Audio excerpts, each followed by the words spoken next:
오늘 말씀을 통해서 우리가 함께 주께 돌아오라라는 주제로 함께 은혜 나누기 원합니다.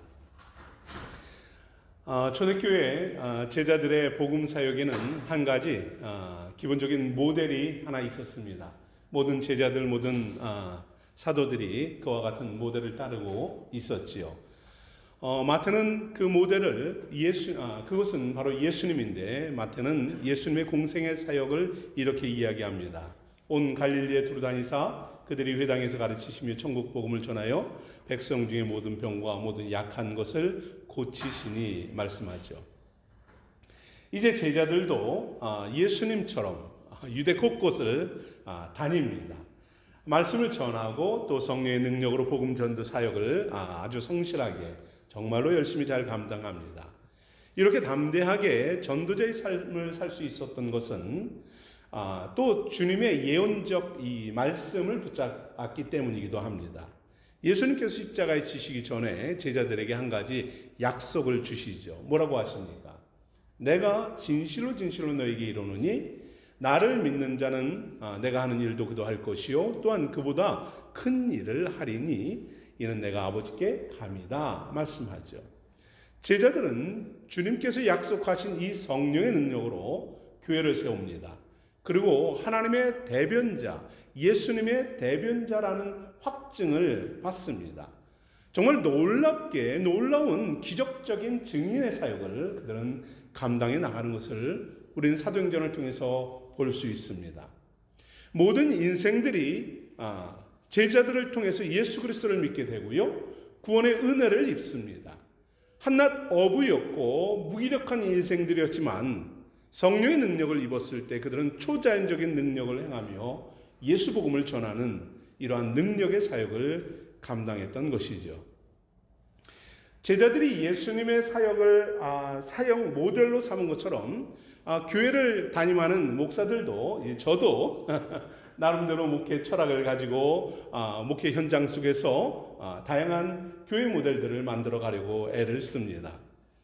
이러한 목회 계획을 세우고 하면은 이제 직분자들과 또 교육자들에게 설명하고, 자, 이렇게 앞으로는 할 것입니다. 이렇게 우리 교회를 세워갑시다. 설득하고 동의를 이끌어내고 있지요.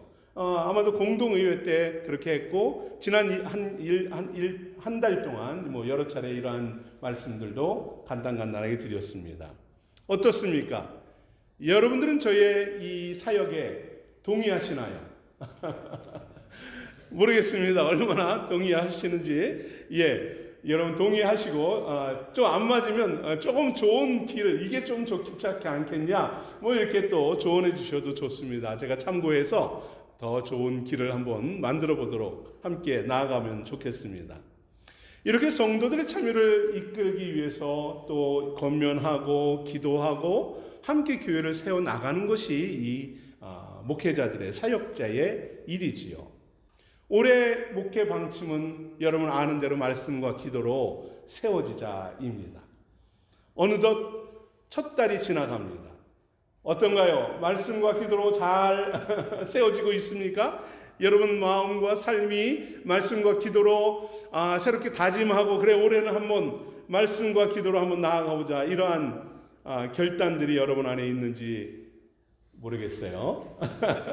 그렇게 하기를 권면을 드립니다. 여러분들이 올 한 해 마칠 때에는 그래 내가 말씀을 이렇게 가까이 했고, 기도 생활은 이렇게 했고, 이렇게 그래서 내가 하나님 앞에 더 이렇게 가까이 나아갔다. 여러분 이러한 고백들이, 간증들이 나온다면 더할 나위 없이 좋을 것 같다 하는 그러한 마음입니다. 올 한 해 동안 모두가 말씀과 기도로 든든히 세워지고요, 또 그를 통하여서 주님을 더 깊이 알아가고 맡은 사명, 사역들 온전히 감당하는 우리 성도들 되기를 축복합니다. 여러분 말씀과 기도, 오늘 본문에 예수님을 따르는, 예수님을 사역 모델로 따라가는 제자들, 그 중에 베드로가 오늘 나오는데, 이 베드로도 자기가 하는 이 모든 것들은 바로 이 말씀과 기도였다라고 오늘 말씀하고 있어요. 이 말씀과 기도로 그는 초자연적인 기적을 행하고 예수 복음을 전하였다라는 것입니다. 제자들이 동서남북으로 복음을 확산하며 전파하는 이 동력이 무엇이었느냐 이야기할 때 그는 이것은 말씀이었고 이것은 기도였다. 이것으로 성취한 두 가지 기적이다. 오늘 누가는 우리에게 말씀하고 있는 것입니다. 구원의 은혜와 감동적인 기적의 역사를 소망하는 성도들은요, 반드시 말씀과 기도뿐이라는 사실을 알아야 합니다.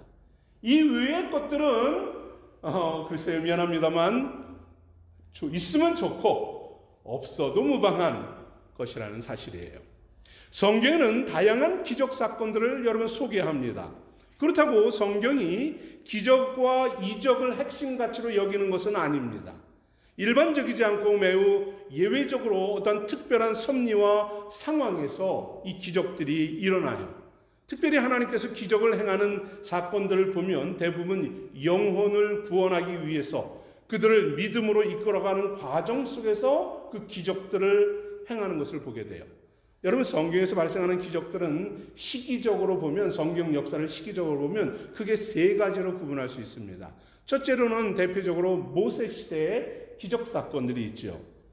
이때의 기적은 하나님의 권위와 능력을 나타내는 행위로 나타납니다.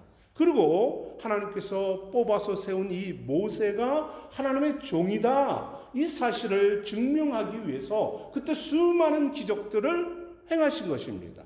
두 번째 기적이 있다면은 선지자 시대이죠. 대표적으로 엘리야와 엘리사 시대입니다. 그때는 어떠한 기적으로 행하셨나요?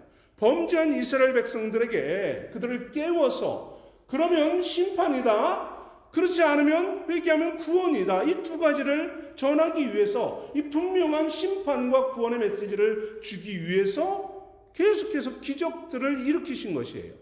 세 번째 성경에 나오는 기적의 역사들은 바로 메시아 시대, 예수님 시대이죠. 바로 사도 시대입니다. 오늘 우리가 읽는 말씀들입니다. 메시아의 예언의 말씀이, 구약에서 쭉 이어온 메시아의 예언의 말씀이 예언대로 성취되었다라는 것을 알리기 위해서, 여러분, 예언의 말씀이 이랬는데 성취되었어요? 이야기한다고 듣겠습니까? 아니죠.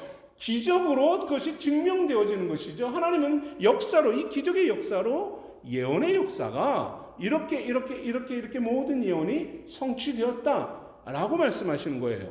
또한 오늘 사도들을 통해서는 바로 성령의 능력을 통해서 이것을 입증해 주고 또 지상 명령 사역을 감당하도록 이 기적의 능력을 보여주신 것이에요. 여러분, 이것이 바로 성경 시대에 일어난 기적의 특징입니다. 자, 그런데 성경 시대에 이렇게 기적을 주신 이유가 있어요. 왜 하나님은 그냥 말씀으로 하셔도 되는데 이렇게 하셨을까? 왜냐하면 우리가 알던 대로 이 성경 시대에는 무엇이 없어요? 성경이 없어요. 말씀이 드문드문 있는 것이에요. 지역적으로만 있는 것입니다. 우리와 같이 이러한 성경이 없기 때문입니다. 그래서 하나님은 어디서 뻥 터뜨려서 그렇게 말씀하셨어, 그렇게 기적을 행하셨어, 그것이 하나님 뜻이래, 이렇게 이루어 가시는데 저가 하나님이 뽑은 사람이야, 선지자야, 예언자야 라고 그의 말을 따르게 하신 것이죠.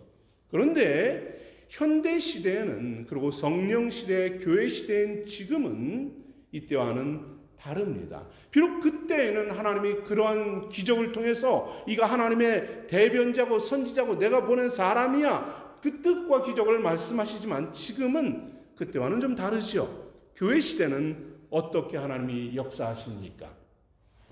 성령께서 우리에게 이미 주신 말씀으로 주님의 은혜와 구원의 섭리를 따르고 그 말씀을 붙잡고 또 무엇이요? 기도하면서 성령의 능력으로 살라 우리에게 말씀하는 것입니다. 물론 이때에도 성령님은 필요에 따라서 특별한 은혜로 기적과 이적을 베풀어 주십니다. 오늘 본문의 말씀 속에서도 동일하게 역사하는 것처럼 그렇게 일을 하십니다. 그러나 오늘 성령 시대를 살아가는 우리들은 하나님의 기적만을 보고 나가는 것이 아니라 더 명확하게 분명하게 증거되고 기적과 이적과 말씀으로 선포하신 이 성경 말씀을 붙들고 나가는 것, 이것이 바른 성도라는 사실입니다. 오늘 보면은 주님께서 베드로에게 이 두 가지 기적을 행합니다. 베드로는 8장에서 빌립과 요한과 함께 사마리아에서 예수 복음을 전하여 그리고 사마리아를 복음화시킵니다. 놀라운 역사가 일어나죠. 주님의 지상 명령대로 베드로는 이후에도 가는 곳곳마다 놀라운 기적과 부흥을 불러일으킵니다. 그러면서 오늘 이제 이 룻다라는 지역으로 성령은 그를 이끌어 주십니다. 그곳에서 그리고 욥바에서 두 가지 기적을 했는데, 먼저 룻다에서 하나님은 어떠한 기적의 역사를 이루십니까? 바로 회복의 역사를 이루신다는 사실입니다.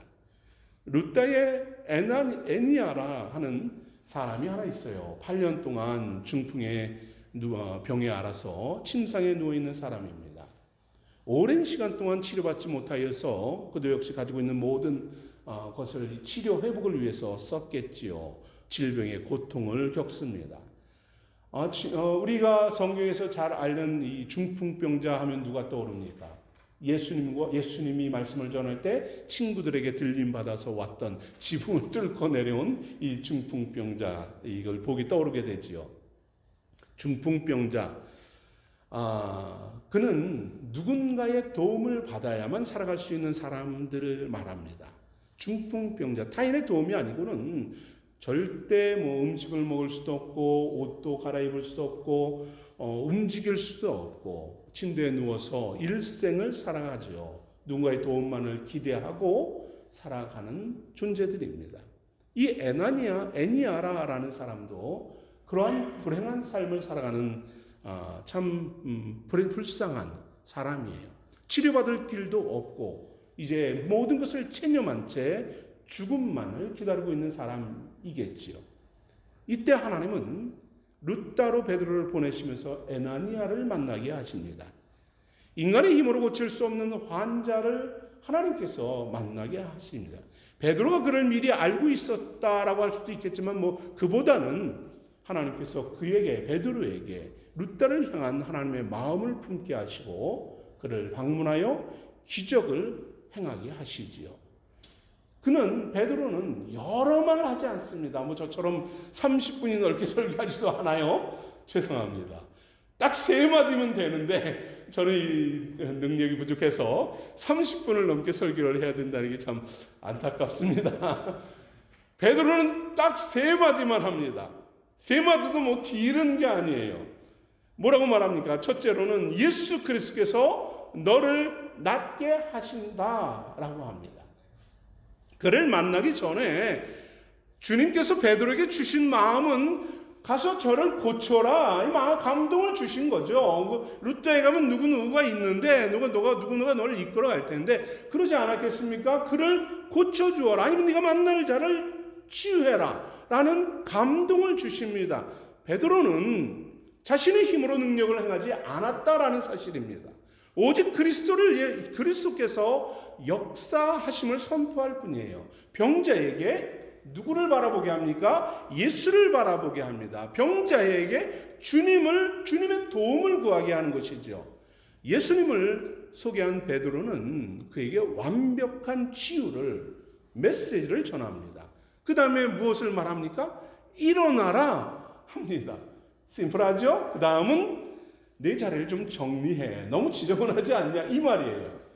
이 3마디를 합니다. 그거를 통해서 그에게 온전케 하시는 치유의 언약을 선포합니다.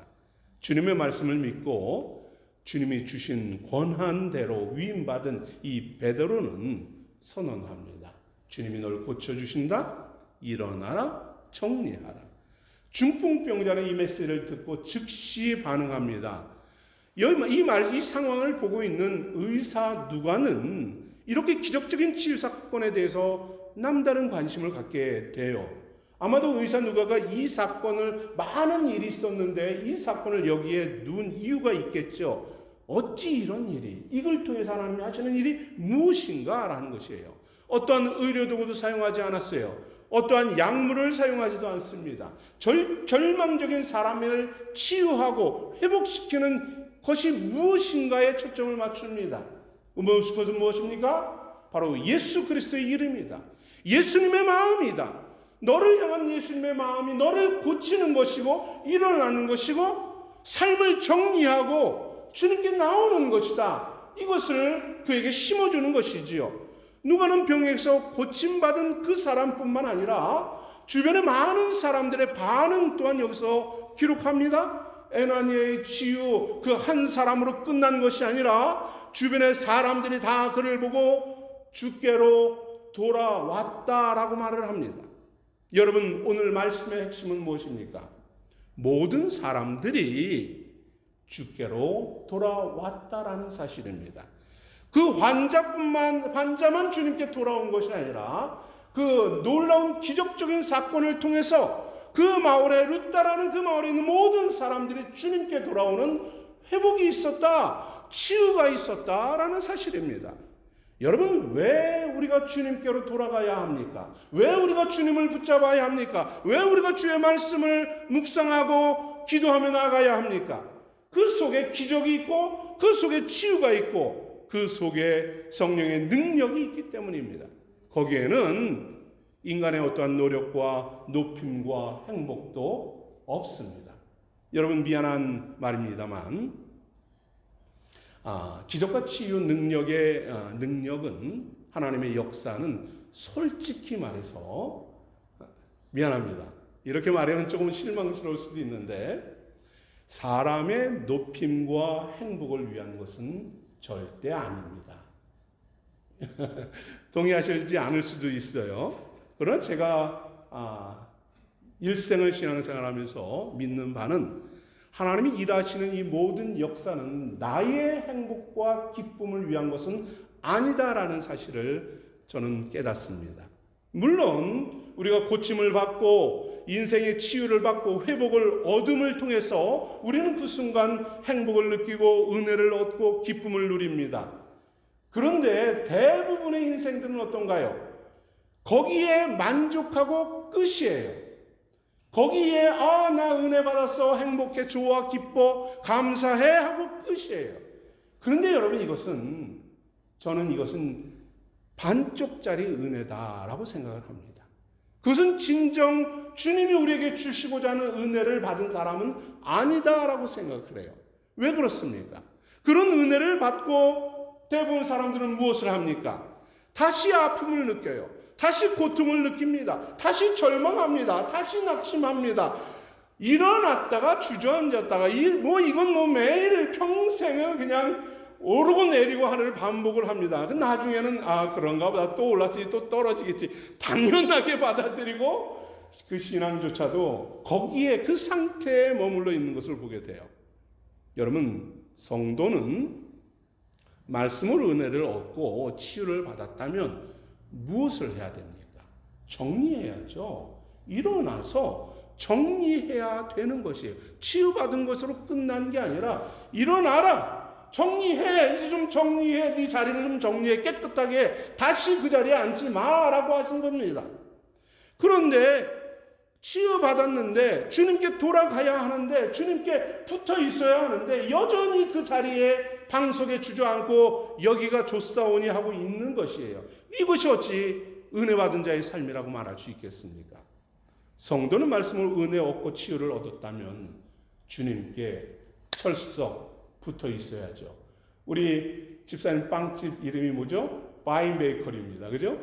바인 베이커리처럼 예수님에게 본체에 붙어 있는 포도나무처럼 그래야 열매가 맺혀지지 않겠습니까? 그렇지 않겠습니까? 그래야 잎이 피지 않겠습니까? 뭔가 좀 새로워지지 않겠습니까? 온전히 주님과 동행하고 바라보며 살아가는 것입니다. 다시 어려움이 찾아오면 넘어지고 쓰러지기보다는 주님을 굳게 붙잡는 것입니다. 여러분, 분명히 잊지 마십시오. 여러분의 삶의 문제 하나를 해결하시려고 여러분을 구원하신 것 아닙니다. 그 문제 하나를 해결하려고 여러분에게 은혜 주신 것 아닙니다. 그거를 해결하려고 그냥 치유를 허락하신 것 아니에요. 여러분을 온전히 주님께 돌아가게 하기 위함입니다. 주님과 동행하게 하기 위함이에요. 주님께 온전히 내 마음과 내 삶과 내 인생을 붙들린 바 된 자로 살게 하기 위함이라는 사실이에요.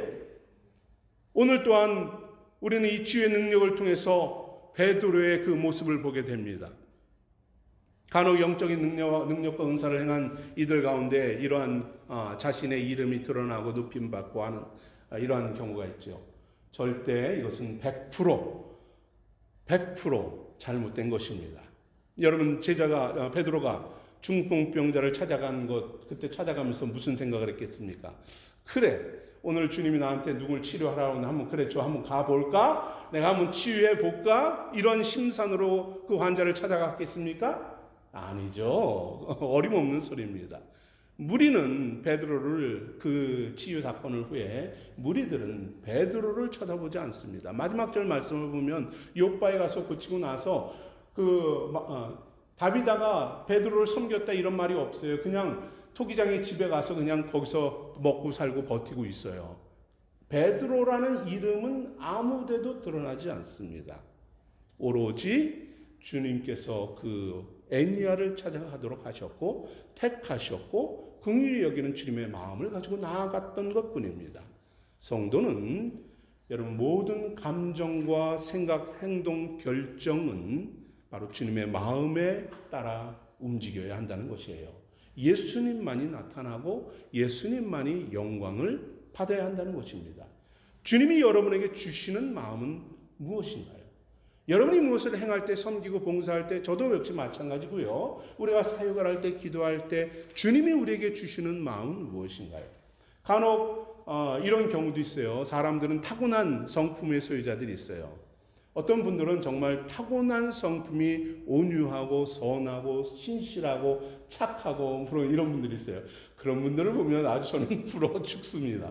저는 조금 거칠고 좀 이제 고집 세고 여러분 잘 모르겠지만 저희 집 식구들은 다 잘 알아요. 그저 우리 애 닮아?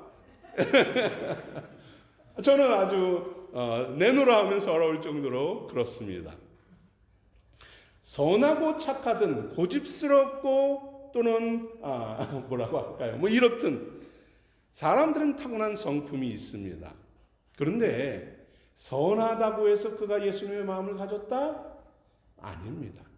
거칠다고 해서 그가 예수님의 마음이 없다? 그것도 아닙니다. 선함과 착함으로 살아간다면 결국 자기가 선하기, 특별히 조금 우려되는 부분은 선하다라는 분들은 주변에서 당신은 정말 믿음으로 살고 이렇게 워낙 착하니까. 근데 선하든 거칠든 거기서 자신만이 드러난다면, 자기가 좋아하고 자기가 원하는 대로만 한다면 결국 그것은 이기적이고 교만일 뿐입니다. 그것은 예수님의 마음이 아니라는 것입니다. 타고난 성품이 우리가 예수님의 마음을 갖고 있는 것은 아니에요. 타고난 성품 위에 플러스 예수님의 열정이 있어야 된다는 것입니다. 복음에 대한 사모함이 있어야 된다는 것이에요. 주님의 마음으로 베드로는 얼마나 거칩니까? 뱃사람이에요. 얼마나 거칠고 완악합니까? 그런데 그 마음 위에 예수의 마음을 가지니 아무도 관심 기울이지 않는 이 다비다를, 애니야를 찾아간 것입니다. 그에게 긍휼히 여기고 그를 돕고자 하는 섬김의 마음과 사랑의 마음으로 나아간 것이죠. 이것이 베드로의 열정인 것입니다. 그때의 주님의 영광이 나타나는 거죠. 이때 성도들은 어떻게 행동합니까? 베드로와 같은 주님의 마음으로, 심령으로 여러분, 우리도 연약한 자들을 찾아가고 다가가야 한다는 것이에요. 주님의 마음으로 연약한 사람들에게 사랑과 긍휼을 품는 것입니다. 열정으로 우리의 사명을 감당해야 비로소 그가 주의 마음을 아는 자요, 마음을 갖고 사는 자가 되는 것입니다. 이때에 여러분을 통해서 주께서 기적을 이루시는 거예요.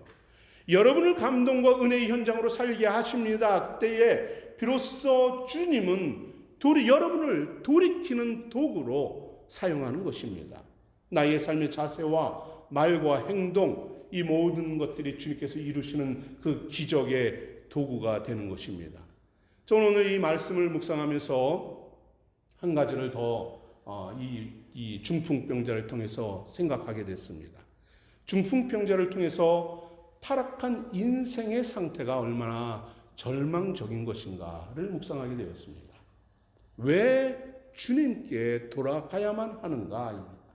주를 떠난 영혼들은 그들은 중풍병자와 같이 비참한 현실에서 죽어가기 때문이죠.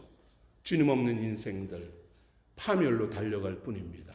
주님은 말씀하죠. 그들에게 복음의 말씀으로 회복의 사역을 해라 하십니다. 구원과 은혜의 기적을 전해라. 예수 그리스도께서 너를 낫게 하실 것이다. 당신의 영혼을 살려주실 것이다. 여러분이 바라보는 세상의 중풍병자와 같은 인생들이 얼마나 많습니까? 예수를 알지 못하는 그들에게 베드로의 주님의 마음으로 나아가는 것입니다. 구원의 은혜를, 기적을 전하는 것이지요. 범죄하고 타락한 삶의 현장 속에서 일어나라. 함께 기도해 주는 것입니다. 우리의 힘으로는 일으킬 수 없습니다. 주님의 강권적인 은혜를 위해서 기도합시다. 절망 중에 주저앉아 있는 많은 심령들을 위해서, 무기력하게 힘을 잃고 살아가는 영혼들을 위해서 병든 자리에서 일어날 수 있도록, 그들이 그 자리를 정리할 수 있도록, 무너진 삶이 회복될 수 있도록. 여러분, 이것이 기적 아닙니까? 이를 위해서 우리가 함께 기도하는 것입니다. 불신자들과 잃어버린 영혼들을 향한 주의 마음을 품는 것입니다. 예수님은 예수 그리스도로 삶의 회복이 일어난 이 기적의 역사가 주의 말씀 가운데 순종하는 저와 여러분 삶 가운데 충만하기를 소망합니다. 아멘. 오늘 본문엔 두 번째 인물이 나오지요. 룻다에 사는 욥바에 사는 다비다라 하는 여인입니다. 그를 통해서는 생명을 살리는 자로 기적을 일으키시는 주님을 만나게 됩니다. 예수 이름으로 죽음에서 살아난 사건입니다. 이 기적의 주인공은 다비다, 헬라어 이름은 도르가라는 여제자입니다. 도르가는 남다른 선행과 구제의 삶을 믿음으로 실천하는 정말 뜨거운 여인이었던 것 같습니다. 믿음의 삶을 살아가는 모델이었던 것이죠. 아마도 베드로도 인정하는 그러한 제자가 아니었나 싶습니다. 그는 항상 어떻게 하면 선한 삶을 살 수 있을까? 그것을 궁리하고 아름다운 일을 행하기에 분주한 삶을 살아가죠. 아마도 베드로의 권면과 같이 결코 게으르지 않고 선한 일을 힘쓰며 나아가는 아름다운 사람이 아닌가 싶습니다. 이들은 한두 번 선을 행한다고 만족해하는 이들도 아니죠. 일생 동안 지속적으로 헌신하며 사랑의 열매를 맺어가는 그런 위대한 행동가들입니다. 여러분, 그런데 선을 행하고 착한 일을 하고 풍성한 사랑으로 살아가도 성도들, 믿음의 성도들에게도 갑작스러운 질병과 갑작스러운 죽음을 맞이할 수 있다는 사실, 조금 아쉽지만 부인할 수 없는 사실인 것 같습니다. 오늘 제가 이렇게 여러분 앞에 있다가 또 어찌합니까? 다음 주에 못 볼지도. 그것이 우리의 인생이기 때문입니다. 사랑스러운 여인 이 다비다가 갑자기 죽었어요. 그러니 그 욥바에 있는 그의 도움을 받고 그 사랑을 아는 사람들이 얼마나 슬퍼했겠습니까? 관례대로 죽은 여인을 닦고서 바로 관에다 놓아야 됩니다. 무덤에 놓아 장례를 치러야 합니다. 그런데 이 욥바에 사는 무리들은, 성도들은 차마 그렇게 떠나보낼 수가 없었던 것 같아요. 유대에는 다락방이 있는데 이게 작은 방이 아닙니다. 이 정도? 요거보다 좀 작겠네요. 예수님 마가의 다락방 여러분 안 가보셨죠? 저는 갔다 왔는데 여기 한 중간 정도 사이즈가 그 정도 될 것 같아요. 다락방이라는 곳이 그렇게 작은 우리 한국의 다락 그런 차원이 아니라 요거 중간 그 정도 될 거. 그렇게 큰 방입니다. 거기서 모여서 이제 함께 예배하고 기도하고 그러한 함께 그러한 장소가 다락방인데 바로 이 다비다도 그러한 다락방에 그 시체를 눕혀 놓습니다. 모든 장례 예식은 다 마치고 준비는 마쳤는데 무덤에 가지 않고 모여 눕고 다락에 앉아서 함께 엄숙한 분위기로 기도하고 울며 안타까움으로 기도하고 있는 거예요. 아마도 그 중에 하나는 우리 베드로가 루다에 있대. 여기서 얼마 멀지 않아. 베드로를 빨리 데려오자 하면서 초청했겠지요. 그러니 이 베드로가 열심히 달려갑니다. 이 다비다가 죽었다는 소식에 안타까움으로 달려갔을 것입니다. 그리고 함께 기도하는 사람들을 보며 슬픔으로 그들을 위로합니다. 감동을 얻습니다. 이때 주님께서는 특별한 능력을 베드로에게 부어 주십니다. 오늘 베드로의 행동을 한번 유심히 살펴보십시오. 모두를 내보냅니다. 그리고 조용한 분위기 속에서 베드로는 자신의 사역에 집중합니다. 그가 행한 사역은 무엇인가요? 모든 방해 요소를 제거한 베드로는 이 죽음의 문제를 가지고 그는 사역을 하는데 무슨 사역을 해요? 무릎을 꿇고 전심을 다해서 기도했다. 여러분, 기도도 사역입니다. 기적을 일으키는 사역이에요. 여러분, 기도하지 않으면 사역이 이런 능력이 나오지 않는 것입니다. 기도는 소망을 품은 인생들이 전적으로 하나님의 뜻을 바라보는 이 믿음의 위대한 행위인 것입니다. 우리는 죽은 시체 앞에 두고 여러분은 무엇을 기도할 수 있겠습니까? 저도 여러 차례 장례 예식을 치러보고 했는데 20대부터 장례를 집전해 봤어요. 전도사로 있을 때 갑자기 담임 목사님이 한 계신 돌아가신 거야. 할 수 있는 사람은 저밖에 없습니다. 그래서 그 장례 예식을 다 치르고 시골 장지까지 가서 다 치르고 온 적도 있었는데 그 앞에서 사역자라고 할 수 있는 게 뭡니까? 기도하는 거죠. 하나님이 영혼을 받아 주소서. 이 기도뿐입니다. 그런데 베드로의 기도는 저와는 달랐습니다.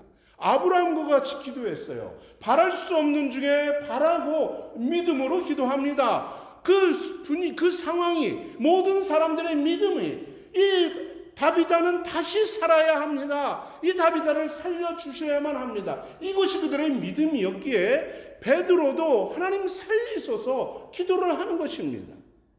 그러나 죽음과 고통의 현실을 바라보지 않고 베드로는 주님께서 응답해 주심을 사모하고 영혼을 향한 하나님의 뜻을 성취되기를 기도합니다. 철저히 주님의 말씀과 생명의 뜻을 가지고 기도합니다. 시체를 향해서 기도 후에 2마디의 말을 선포합니다. 이번에는 병 고칠 땐 3마디인데 죽은 자를 살릴 땐 2마디예요. 여러분, 얼마나 파워풀합니까? 뭡니까? 다비다야, 일어나라. 이 2마디도 그냥 딱 2단어입니다. 이름 부르고 일어나라 선포합니다. 생명이 다시 들어가라, 다시 살아나라 라고 선포합니다. 감동적인 베드로의 이 기도 사역은 예수님께서 야이로의 딸을 살릴 때의 현상과 장면과 똑같습니다. 베드로는 주님께 받은 그 사역대로 예수님을 롤모델로 삼아서 똑같이 그 믿음으로 행하는 것이에요. 이때 다비다가 살아납니다. 얼마나 놀랍고 충격적인 현상입니까?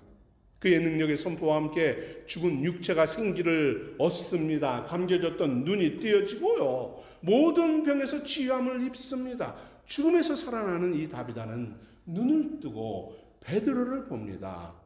베드로를 바라보면서 자신이 살아난 사실을 깨닫고 일어나 앉습니다. 다비다도 감동 중에 앉게 되지요. 어찌된 일인지 어안이 벙벙할 것입니다. 죽음에서 살아난 감동으로 자신의 몸을 훑어보는 것이에요. 여러분, 죽은 자의 생명이 돌아오게 한 이 베드로의 위대한 사역, 여기서 요바와 교회 성도들은 예수님을 통한 부활의 소망을 깨닫습니다. 그리고 그들은 찬양하죠. 하나님이 하셨다. 예수 이름의 놀라운 능력이 이루셨다. 하나님이 생명을 주셨고 예수께서 지금도 살아 역사하신다. 이것을 그들은 선포하며 찬양하며 경배하는 것이죠. 다비다가 살아난 기적을 통해서 예수 복음의 진리가 하늘에서 온 것임을, 하나님께서 우리를 통해서 역사하신다는 사실을 그들은 확고하게 붙잡습니다. 온 요바에 예수 믿음이 퍼지고 주께로 돌아오는 무리들이 넘쳐나게 됩니다. 여러분, 베드로가 행한 이 두 가지 기적은 얼마나 놀라운 감동적인 사건입니까? 여러분, 이 사건을 통해서 애니아가 병 고침을 받고 다비다가 죽음에서 살아난 이 사건, 이것이 전부일까요? 아닙니다. 이 사건을 통해서 우리에게 주시는 메시지는 무엇인가요? 여러분, 육체는 다시 병들고 다시 죽습니다. 이들이 여기서 살아났다고 영원히 살아요? 아니죠. 곧 어느 때인가 다시 병들어 죽게 될 것입니다. 여러분, 하나님께서 이루시는 이 기적을 통해서 우리에게 주시는 말씀은 무엇입니까? 가장 중요한 것은 이것을 통해서 인생들이 주님께로 돌아왔다라는 사실입니다. 이것을 통해서 많은 사람들이 주를 믿었다라는 사실입니다. 주님의 기적은 육체적인 것에만 제한되어 있는 것이 아니라는 사실입니다. 육체를 치유하기 위해서만 기적이 필요한 것이 아니에요. 왜 그렇습니까? 인생들은 육체적인 질병보다 더 많은 질병으로, 더 심각한 전신마비에 걸려서 중풍병자와 같이 죽어가고 있기 때문입니다. 신체는 건강할지라도 마음이 병들어서 마비되어 있는 사람들이 얼마나 많습니까? 영적인 질병을 앓는 인생들이 얼마나 많습니까? 타인을 향한 증오심과 거칠고 쓴 마음으로 자신의 마음과 영혼을 마비시켜가는 인생들, 스스로 만든 덫에 걸려서 죽어가는 인생들, 자신의 작은 이득을 위해서 분노하고 강팍함에 빠지고 편협하고 이 생각으로 자신의 마음과 삶을 병들게 하는 인생들이 얼마나 많습니까? 여러분, 우리의 마음을 채우고 있는 것이 그 두려움과 염려와 공포, 불신들, 여러분, 이것이 우리의 마음과 생각을 지배한다면 우리 또한 그 불치병에서 벗어나지 못하고 있는 것입니다. 다윗의 말처럼 어리석은 마음으로 타락하여 하나님이 없다고 부인하며 부패하고 가증한 악을 행하며 선을 거부하는 인생들 얼마나 많으냐라는 것이에요.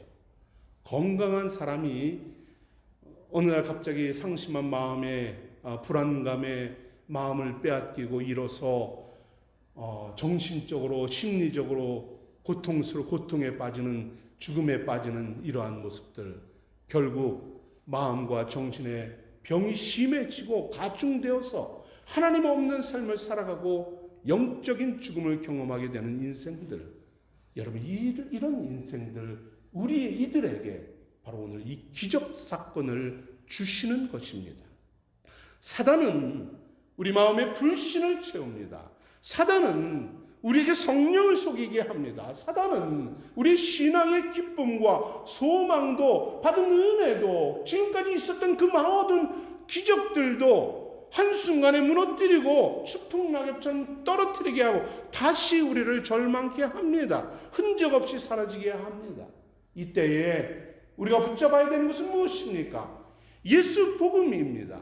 잠언서는 이렇게 말합니다. 무릇 지킬 만한 것보다 더욱 내 마음을 지키라. 생명의 근원이 이에서 남이라 합니다. 사단과 세상의 마음이 빼앗기지 않도록 여러분의 마음을 예수 십자가로 붙드십시오. 영적 질병과 마음의 중풍병에 걸리지 않도록 예수님을 바라보십시오. 예수 그리스도께서 누구를 낳게 해요?